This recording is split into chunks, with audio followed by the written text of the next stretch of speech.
I should leave the high politics to member states and to discussions in Brussels.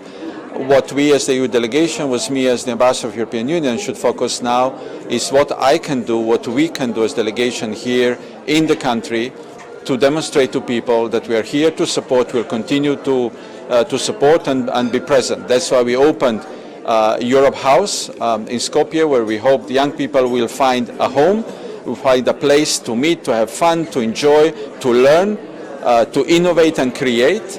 That's why we are now reaching out to municipalities where citizens live to help mayors and municipalities improve lives in municipalities so that people will start feeling Europe in their environment, no matter whether we open or we don't open negotiations.